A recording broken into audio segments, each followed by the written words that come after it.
এরপরে হাদিউল ইসলাম জানতে চেয়েছেন, মসজিদের জায়গা নিয়ে দ্বন্দ্ব থাকলে সে মসজিদে নামাজ পড়া যাবে কি? মসজিদের জায়গা নিয়ে যদি দ্বন্দ্ব থাকে, এই জায়গার মালিকানা কেউ যদি দাবি করেন তার জায়গা জোরপূর্বক কেউ মসজিদ করে নিয়েছেন, তারপরে সেখানে সালাত আদায় করা হচ্ছে, এরকম যদি হয় এবং সেটি যদি নিছক দ্বন্দ্বের পর্যায়ে থাকে, সঠিক বেঠিক কোনটা মানুষ না জানে, নিষ্পত্তি না হওয়ার আগ পর্যন্ত সেখানে সালাত আদায় করলে সালাত হয়ে যাবে। তবে যদি নিশ্চিত জানা যায় যে এটি আসলে কারোর জমিনে বলপূর্বকভাবে মসজিদ নির্মাণ করে সালাত আদায় করা হচ্ছে, লোকটি তাতে সম্মতি তার নেই, এরকম যদি হয় তাহলে সেক্ষেত্রে সেই ভূমিতে দাঁড়িয়ে সালাত আদায় করলে জমহুর বা সংখ্যাগরিষ্ঠ আমাদের মত হলো সালাত হয়ে যাবে।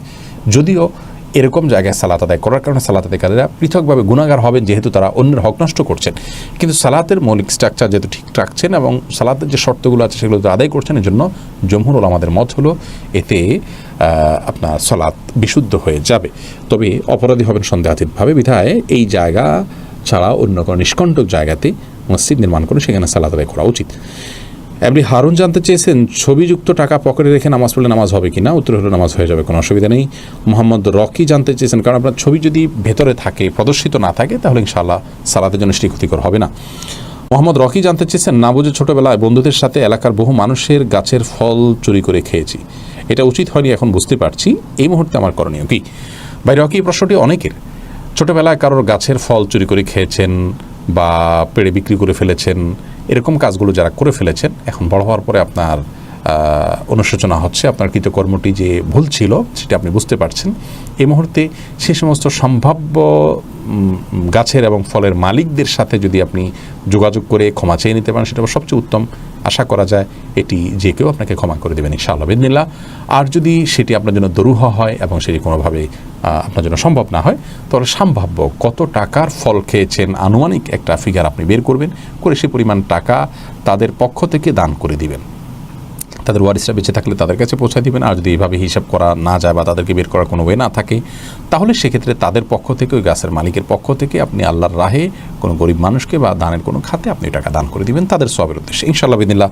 এর মাধ্যমে আপনি আপনার অপরাধ থেকে মুক্ত হবেন, সেই সাথে আল্লাহর কাছে ইস্তেগফার আপনার করা উচিত। এরপরে প্রশ্ন করেছেন ইস্তিয়াক মাহমুদ, আপনি জানতে চেয়েছেন, শরীর পাক থাকলে, কাপড় না পাক থাকলে মুখস্থ কোরআন পড়া যাবে কি না? শরীর যদি পাক থাকে তাহলে আমরা মুখস্থ কোরআন তেলাওয়াত করতে পারবো, কোনো অসুবিধা নেই। গোসল ফরজ হয়ে গেছে এমত অবস্থায় তেলাওয়াত করা নিষেধ। কিন্তু গোসল ফরজ হয়নি, শরীর পাক মৌলিকভাবে, কিন্তু যে কাপড় পরিধান করেছে সেখানে কোনো নাপাক লেগেছে, এরকম অবস্থায় মুখস্থ কোরআন তেলাওয়াত করতে কোনো অসুবিধা নেই।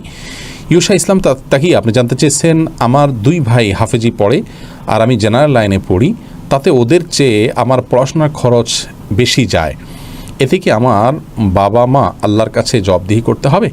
আপনার 2 ভাই হাফিজি পড়েন এবং আপনি জেনারেল লাইনে পড়েন, তাদের চেয়ে আপনার খরচ বেশি যায়, এর জন্য আপনার বাবা মাকে আল্লাহর কাছে কোনো জবাবদিহি করতে হবে না। কারণ সন্তানদের এই জাতীয় প্রয়োজনগুলো আসলে এক মাপের হয় না। ধরুন কোনো সন্তান অসুস্থ হয়েছেন, আরেকজন সুস্থ আছেন, তার জন্য বেশি খরচ করতে হলো, আরেকজনের কম খরচ করতে হলো, এভাবে একই পদ্ধতিতে শিক্ষার ক্ষেত্রে আমরা এক একজন সন্তানের জন্য শিক্ষার খরচ এক এক রকমের হয়ে থাকে।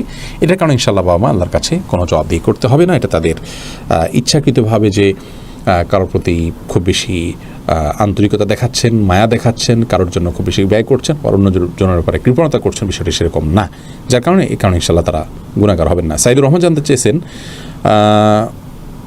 দাঁড়িয়ে পান, বাদাম, চকলেট ইত্যাদি শুকনো জাতীয় খাবার খাওয়া জায়েজ হবে কিনা? দাঁড়িয়ে যদি কেউ বাদাম, চকলেট, শুকনো বাদাম এই জাতীয় খাবার ইত্যাদি খান, তাহলে সেক্ষেত্রে তিনি গুনাহগার হবেন না, কারণ এর কারণে তিনি শরীয়তের কোনো বিধান লঙ্ঘন করছেন, ব্যাপারটা এরকম না। কিন্তু এটা খাবার গ্রহণ করার যে আদব বা শিষ্টাচার আছে সেটার পরিপন্থী।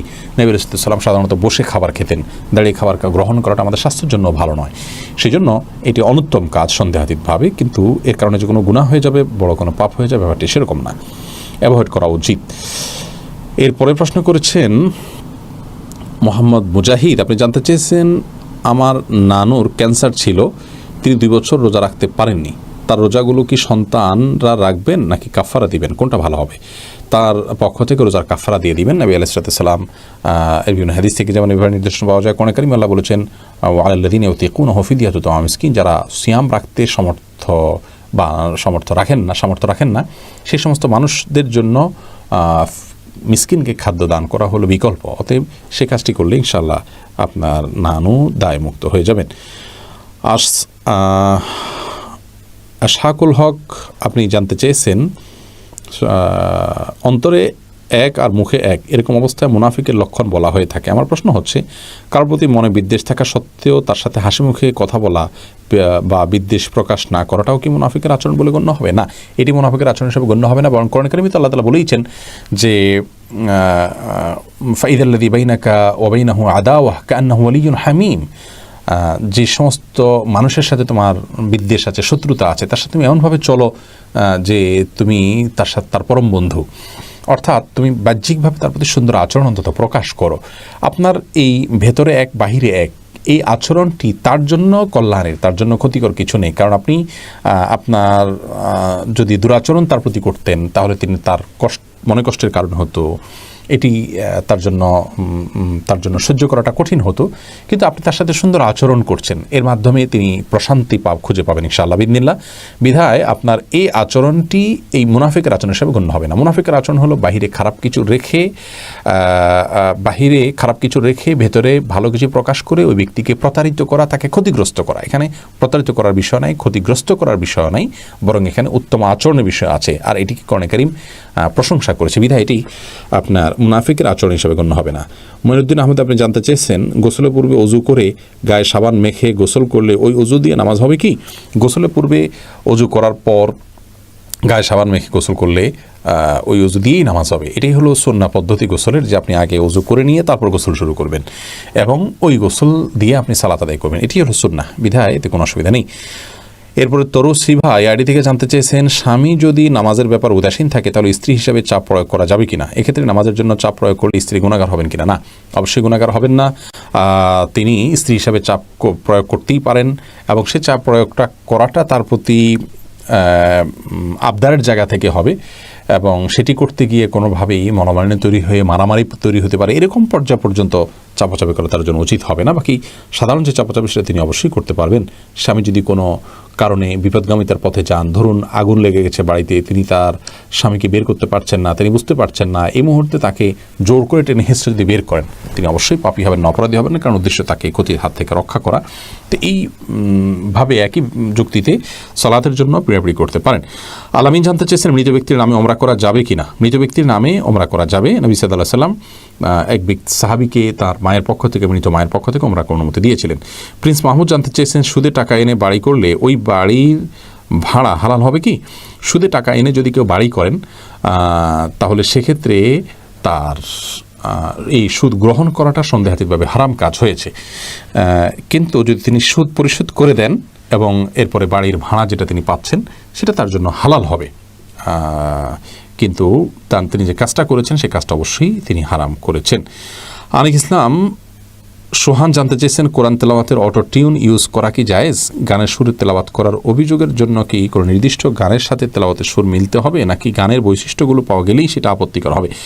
দেখুন, কোরআনে কারীমকে আল্লাহ রাব্বুল আলামিন আমাদেরকে একটু সুন্দর কণ্ঠে পড়া নির্দেশ করেছেন, কিন্তু সে তার মানে এই নয় যে আমরা কোনো গান বাদ্য হারাম কোনো বাজনা বিশিষ্ট গান বা নোংরামির ক্ষেত্রে ব্যবহার হয় এরকম কোনো গানের কণ্ঠে আমরা আল্লাহর কালামকে তেলাওয়াত করবো। এটি যদি করি তাহলে সেটা আল্লাহর কালামের এক ধরনের অবমাননা হয়, এটি আমাদের জন্য জায়েজ হবে না। ওয়ালিউল ইসলাম এরিক জানতে চেয়েছেন, মসজিদে নামাজ পড়ার সময় নামাজের সামনে মোবাইল বা অন্য কিছু রাখা জায়েজ আছে কিনা? অসুবিধা নেই, তবে মোবাইল রাখলে সেটাকে উপর করে রাখবেন যাতে করে কল আসলেও আপনার ডিস্টার্ব না হয়, বা বন্ধ করে রাখবেন। এমনভাবে রাখতে পারেন যেভাবে রাখলে আপনার সালাতের মধ্যে আপনার মনোযোগ সেদিকে না যায় এবং আপনার মনোযোগ নষ্ট না হয়, সেভাবে আপনি রেখে সালাত আদায় করতে পারেন, কোনো অসুবিধা নেই। আবরারুল হক জানতে চেয়েছেন, আকীদা পাঠ প্রতিযোগিতার অফিসিয়াল ঘোষণা কবে আসবে? খুব শীঘ্রই আসছে ভাই আবরারুল হক, ইনশাআল্লাহ বিইذনিল্লাহ। আমরা আশা করছি যে সপ্তাহ 10 দিন পরেই আমাদের বৃক্ষরোপণের যে কার্যক্রম সেটা শুরু হয়ে গেলে ইনশাআল্লাহ বিইذনিল্লাহ আকীদা বিষয়ক প্রতিযোগিতার যে ঘোষণা সেটা ইনশাআল্লাহ আমরা অফিসিয়ালি দেব। সকল প্রস্তুতি আমরা ইতিমধ্যে সম্পন্ন করেছি। ইউসুফ আলী জানতে চেয়েছেন, সৎ মেয়েকে নিজের মেয়ে বলে পরিচয় দেওয়া যাবে কিনা? না, এটা অন্যায় কথা। সৎ মেয়েকে নিজের মেয়ে হিসাবে পরিচয় দেওয়া যাবে না, এটা এক ধরনের অনৈতিকতা। এবং আল্লাহ তাআলা কোরআন করে বলেছেন যে উদউহুম লিআবাইহিম, তোমাদের সন্তানদের জন্মদাতা বাপের সঙ্গে সম্বন্ধ করে তাদের পরিচয় তোমরা তুলে ধরো, তাদেরকে সেভাবে ডাকো, অমুকের সন্তান এভাবে বলো। হু আকসাতু ইনদাল্লাহ, এটি আল্লাহর কাছে অধিকতর ইনসাফপূর্ণ। এই জন্য সৎ মেয়ে বা সৎ ছেলেকে নিজের ছেলে হিসাবে পরিচয় দেওয়া উচিত না। হ্যাঁ, এখানে সৎ ছেলে সৎ মেয়ে বলতে যদি এমন হয় যে ধরুন বাবা এক, দুজনের ধরুন আপনার স্ত্রীর সন্তান, অন্য ঘরের সন্তান, অন্য স্বামীর মাধ্যমে সে সন্তান এসছে, তো এই ধরনের সন্তানকে আপনি নিজের সন্তান বলতে পারেন রূপক অর্থে, কারণ আপনি তার বাবা এক অর্থে। আমি পালক পুত্র ধরে নিয়ে এতক্ষণ উত্তর দিচ্ছিলাম, কিন্তু পালক পুত্র নয়, এটি তো সৎ সন্তান। সৎ সন্তানকে নিজের সন্তান বলা যায়, সেটা রূপক অর্থে, কিন্তু অবশ্যই কাগজপত্রে তার জন্মদাতা যে বাবা তার পরিচয় উল্লেখ করতে হবে, অন্য কারোর নাম সেখানে দেওয়া উচিত হবে না।